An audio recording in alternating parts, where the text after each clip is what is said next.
좋으신 주님을 찬양합니다. 한글날 연휴가 시작되었는데 귀하고 복된 날 이 새벽 전에 오르신 우리 성도님들, 은혜의 보좌 앞에 모이신 모든 분들, 하늘의 신령한 은혜와 은총이 함께 하시기를 축복합니다. 우리 그런 기대를 가지고 이사야서 5장 두 번째 시간입니다. 13절부터 끝절까지 함께 말씀을 나누도록 하겠습니다. 오늘 말씀 제목은 유다의 악행. 이스라엘이 북이스라엘과 남유다로, 북한과 남한처럼 그렇게 나뉘어지죠. 이제 이 유다가 얼마나 하나님 앞에서 많은 악을 쌓았는지를 우리가 함께 나눌 터인데, 근데 이게 왜 이런 문제가 생기는가? 이거를 파악하는 게 이제 역사의 교훈 아니겠습니까? 그래서 이런 문제가 있었다. 그래서 심판받았다. 이거는 역사적 사실을 아는 거란 말이죠. 이건 역사 공부입니다. 그래서 우리는 역사 공부만 하는 게 아니고 그 역사의 이면에 있는, 너머에 있는 하나님의 뜻, 하나님의 계시, 역사를 통한 계시죠. 이제 이것들을 우리가 배우고 익히려고 말씀을 상고하는데, 그래서 이 역사 속에 숨겨진 그 이유들, 원인들 우리가 함께 파악하면서 우리는 과연 그렇다면 오늘날은 어떠한가, 그리고 우리는 어떻게 살아가야 하는가 하고 함께 은혜를 나누는 시간을 갖도록 하겠습니다. 어제 이제 포도원 노래라는 유명한 문학적 작품 중에서도 아주 찬란하게 빛나는 비유, 포도원 노래에 대해서 함께 같이 상고해 보았는데, 극상품 포도나무를 아주 기름진 산에 심었는데 좋은 열매가 맺으리라고 기대를 했건만 들포도가 맺히는, 그러니까 좋은 열매는 정의와 사랑과 공의 이런 것들이 맺히기를 기대했는데 그 유다 사람들 안에 불의와 부정의와 광포, 포학 이런 어떤 그런 것들이 맺혀진 현실을 개탄하면서 그들에 대해서 어떻게 하겠노라는 그런 심판의 내용들이 쭉 나오는데, 오늘까지 쭉 이어지는 말씀입니다. 그래서 13절부터 15절 보면 그 심판에 대한 어떤 모양들, 그런 어떻게 진행될 것인지에 대해서 같이 나오는데 한번 쭉 살펴보도록 하겠습니다. 13절, 그러므로 내 백성이 무지함으로 말미암아 사로잡힐 것이요. 뭐가 될 것이요? 사로잡힐 거다. 포로가 될 것이다. 그들의 귀한 자는 굶주릴 것이요. 귀하고 복된 자는 뭐 먹고 마시는 거에 염려가 없는 사람들인데 이들이 어떻게 될 것이요? 굶주릴 것이요. 무리는 목마를 것이라. 사실은 이때 당시 이 므낫세 이 당시 BC 740년 이후에 이들의 남유다의 삶과 북이스라엘의 삶이 굉장히 좋았습니다. 북이스라엘은 여로보암 2세가 통치하던 시대였고, 그리고 남유다는 아주 그냥 여러 왕들이 통치하면서 굉장히 좋은, 경제적으로 풍요롭고 정치적으로 안정된 그런 때였단 말이죠. 그런데 이제 이렇게 될 거라는 거예요. 이거 누가 믿겠습니까? 우리가 지금 이렇게 예를 들어서 아주 그냥 풍요롭고 발전하는 그런 때 니네 망할 거다 이런 얘기를 하면 누가 믿겠습니까? 근데 지금 그 얘기하는 거예요. 이사야가 그렇게 될 것이다. 14절, 그러므로 스올이, 무덤이죠. 무덤, 죽음, 음부 뭐 이런 겁니다. 욕심을 크게 내요. 스올이, 무덤이 크게 입을 벌리는 거예요. 한량없이 그 입을 벌린즉 그들의 호화로움과 남유다의 호화로움, 그들의 많은 무리와 그들의 떠드는 것과 그 중에서 즐거워하는 자가 거기에 빠질 것이라. 다 죽을 것이다 이런 소리죠. 15절, 여느 사람은 구풀이고, 많은 사람들이 구부러지고 허리가 구부러지고 존귀한 자는 낮아지고 오만한 자의 눈도 낮아질 것이로되.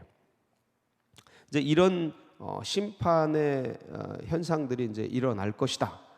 그때에 어떻게 이제 결과적으로 그게 확 쓸고 지나간 다음에 나머지 결과가 어떻게 될 거냐? 16절, 오직 만군의 여호와는 정의로우시며 높임을 받으시며. 이제 하나님이 그 파멸 속에서 하나님이 이제 높임을 받으실 것이라. 거룩하신 하나님은 공의로우시며, 왜냐하면 그 말씀대로 됐기 때문에 거룩하다 일컬음을 받으시리니 그 남겨진 허허 벌판 속에 17절 그때에는 어린 양들이 자기 초장에 있는 것 같이 풀을 먹을 것이요 유리하는 자들이 부자의 버려진 밭에서 먹으리라. 그 황폐하게 버려진 이스라엘의 뒷모습을 그리는 거죠. 영화로 얘기하면 그냥 마지막 벌판 속에 풀들이 양들이 풀을 뜯고 있고 유리하는 자들이 그렇게 먹이는 그런 장면들입니다. 참 황폐한 장면이죠. 자, 그런데 그러면 구체적으로 어떤 죄악들이 유다에 횡행하고 있었는가 이거예요. 이제 네 가지 죄악들이 이제 쭉 나오는데 이 죄악들이 큰 죄악이냐? 아닙니다. 굉장히 이게 이렇게 심각한 죄야라고 말할 수 있고 이 시대 속에는 과연 이런 게 없는가? 라고 돌아보면 이 가슴 떨리는 거죠. 이 시대도 이런데? 그렇다면 그렇다면 어떻게 되는 것인가? 18절 첫 번째 죄 거짓으로 끈을 삼아 죄악을 끌며 수레줄로 함같이 죄악을 끄는 자는 화 있을진저. 무슨 거짓이에요? 거짓 사기 가장 많은 사건이 세계에서 우리나라입니다. 잘 통하는 나라, 잘 먹히는 나라. 이 거짓 이게 이제 불신을 낳거든요. 이 불신 지금은 이제 아무도 못 믿는 시대로 접어들었죠. 신용사회인데 불신사회예요. 재밌죠? 신용카드 쓰면서 신용사회인데 근데 지금 전체가 불신사회로 접어들고 있어요. 아무것도 못 믿어요. 이게 진짜인지 거짓인지 막 이게 뒤섞여 버려가지고 질서가 다 무너지고 권위가 다 깨지고 이런 혼란상 속에 들어가면 완전 카오스죠. 거기 그 검은 카오스 속을 전체 검게 만드는 게 근본적인 거짓이에요. 거짓. 색깔이 검은색을 칠하는 게 거짓인데 그 중에서 어떤 거짓이 횡행하는가? 19절 그들이 이르기를 그는 자기의 일을 속속히 이루어 우리에게 보게 할 것이며 이스라엘의 거룩한 이는 자기의 계획을 속히 이루어 우리가 알게 할 것이라 하는도다. 이런 그 하나님을 빙자해서 자기의 것들을 스스럼 없이 이렇게 이용해가는 그런 거짓까지도 횡행하는 시대. 그러니까 하나님 자체를 이용해 먹는 시대. 무서운 시대죠. 그러니까 하나님을 두려워하는 것이 없이 아주 그냥 하나님 신앙적인 종교적인 이런 것들을 하찮게 여기고 그것들을 자기의 어떤 일을 성취하는데 도구로 쓰고 그렇게 횡행하는 그런 시대의 상. 두 번째 죄악은 악을 선하다 하며 20절이죠. 선을 악하다 하며 이제 뒤바뀌는 거죠. 악이 선이 되고 선이 악이 되는 거예요. 그거를 법률로 만들고 그걸 규칙으로 정하고 이제까지의 전통들이 다 무너지고 보도 듣도 못한 것들이 그렇게 일어나고 영웅이 되고 선하다 하고 흑암으로 광명을 삼으며 광명으로 흑암. 그러니까 의로운 것들은 다 무너뜨리고 악한 것들은 의롭다 하고. 이거 완전 혼란상이죠. 쓴 것으로 단 것을 삼으며 단 것으로 쓴 것을 삼는 자들은 화 있을진저. 이 시대가 와버린 거죠. 유다에 이 시대가 와버린 거예요. 지금은 어떻습니까?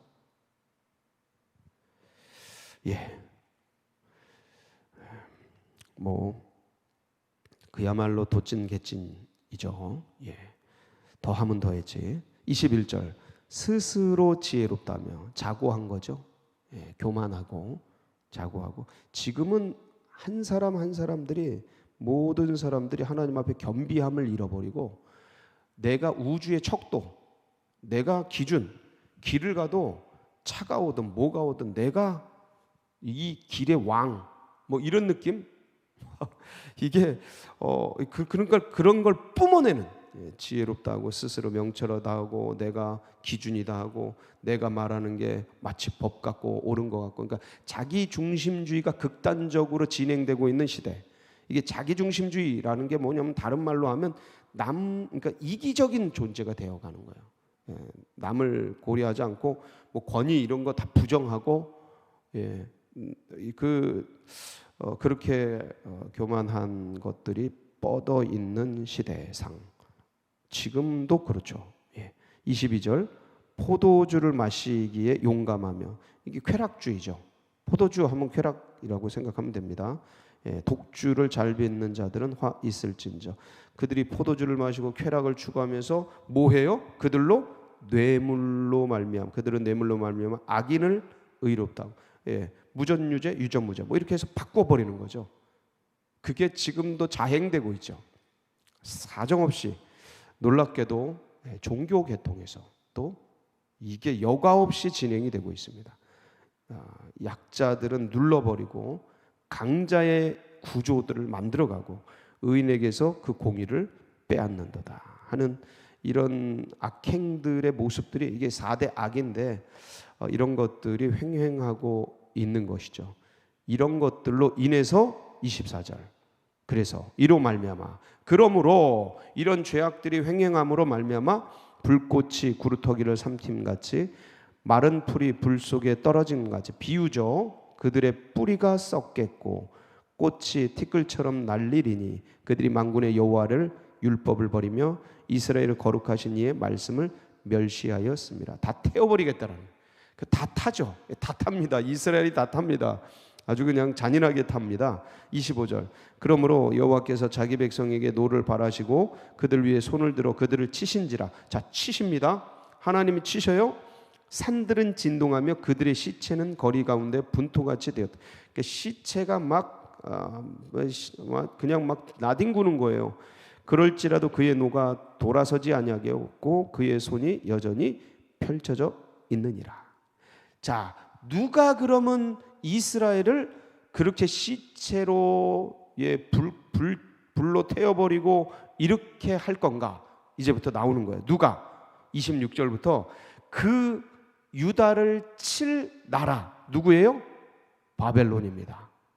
이 예언이 150년 뒤에 성취가 되는데 그 나라가 누구였냐면 바벨론이에요. 그 이사야의 예언이 성취된 그 결과도 우리는 알고 있는 거예요. 놀랍죠. 그래서 너무 이제 전체를 우리는 관망하면서 이 시대에 적용할 수 있는 게 되었죠. 자, 26절 한번 볼까요? 또 그가 기치를 세우시고 먼 나라들을 불러, 이 먼 나라가 바로 바벨론입니다.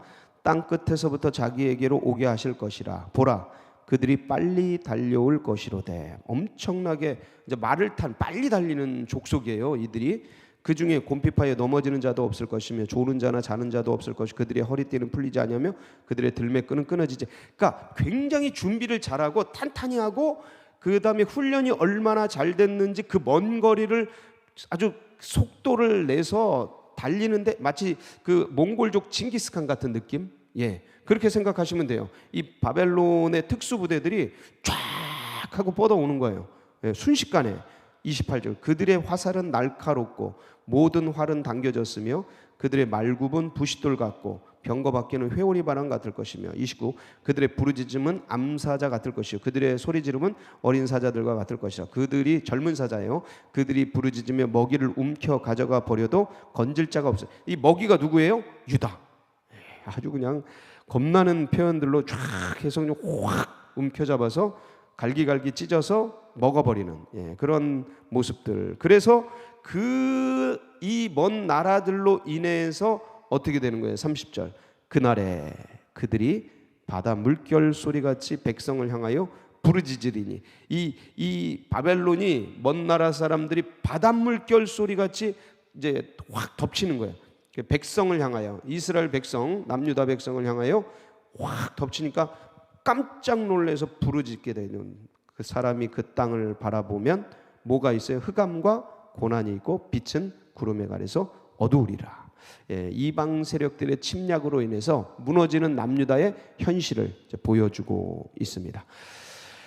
그렇다면 이런 악행들, 이런 문제들 왜 일어났을까? 왜 일어났을까? 근본적인 이유가 뭘까요? 여러분, 이 지금 유다의 악행들을 우리가 보았고 네 가지 큰 죄악상을 우리가 살펴보았는데 이게 특별한 게 아니지 않습니까? 너무 만연돼 있어서 이 시대도 오히려 더 쌓였어. 그래서 이게 그렇게 큰 문제인가라고 생각될 정도예요. 예. 그러니까 그만큼 이 시대도 타락이 만연돼 있다, 무너져 있다.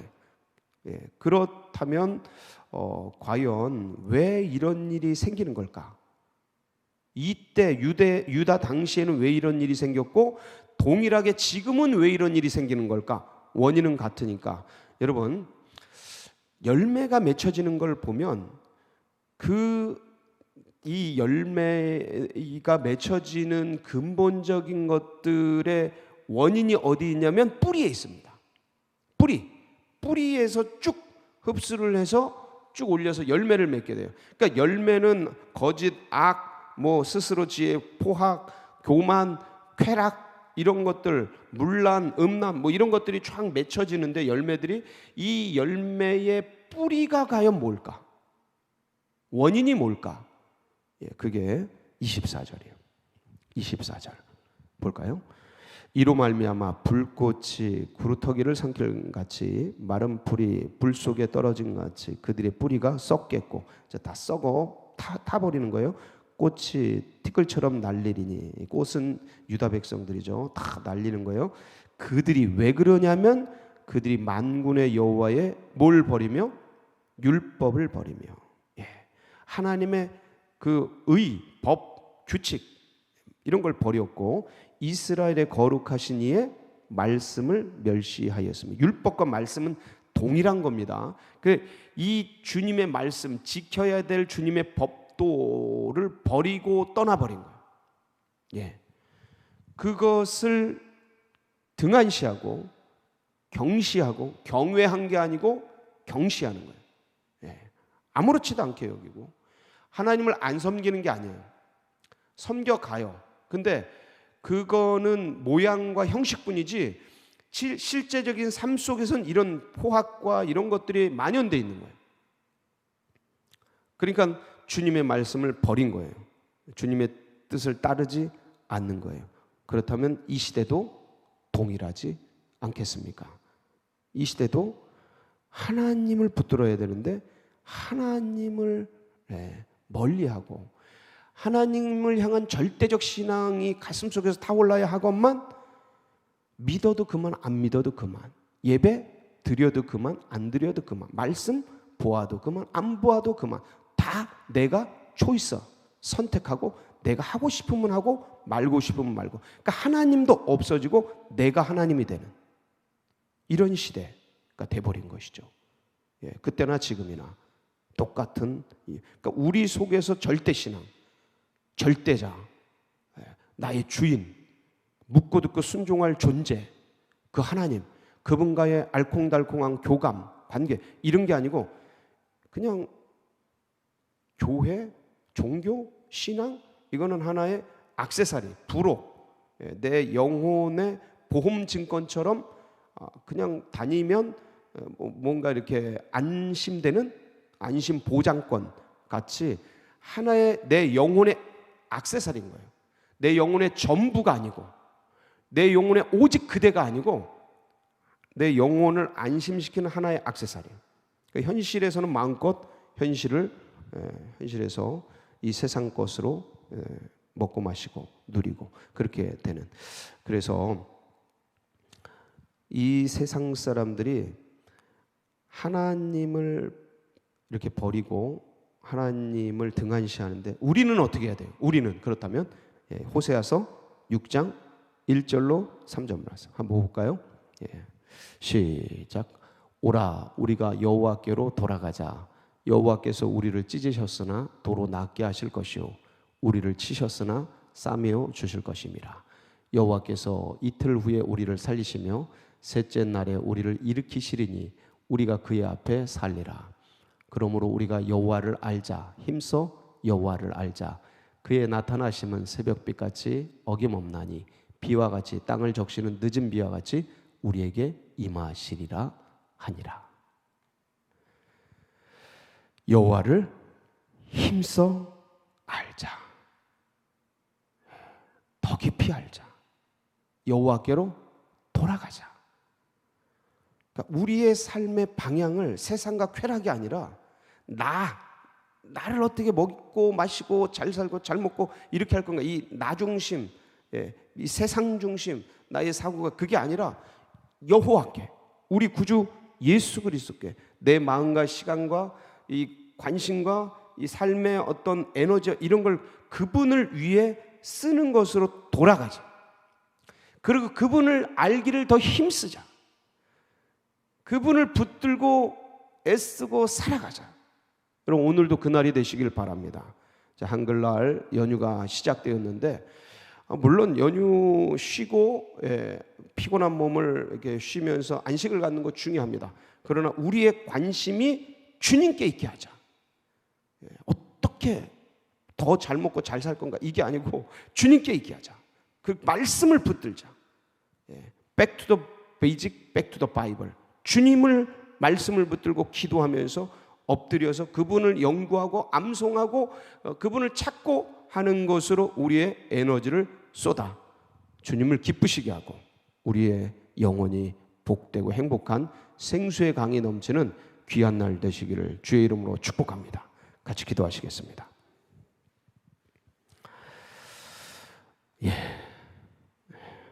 이 신앙과 이 믿음이 다음 세대들에게도 흘러가고 새 가족들의 가슴 속에 새겨지도록 위해서 기도해 주시고, 이 나라 민족 참 세계 열방 어디로 흘러가는지 다들 오리무중 속에 흑암 속에 있습니다. 빛 대신 주님을 바라보고 돌아오도록 위해서 기도해 주시고, 그때에 우리 교회가 세계 복음화와 민족 복음화, 지역 복음화를 위해서 정말 마중물같이 드려지고 주님을 기쁘시게 하고 주님의 비전을 뜻을 이루어드리는 교회 되도록, 수능생들 이제 55일 남았죠. 이제 한 달 조금 더 남았는데 하나님께서 마지막까지 힘을 주시고 포기하지 않고 좋은 열매 맺도록, 그리고 여러분 각자의 기도 제목 붙들고 우리 주여 한번 부르짖고 기도하며 나갑니다. 부르짖습니다. 주여.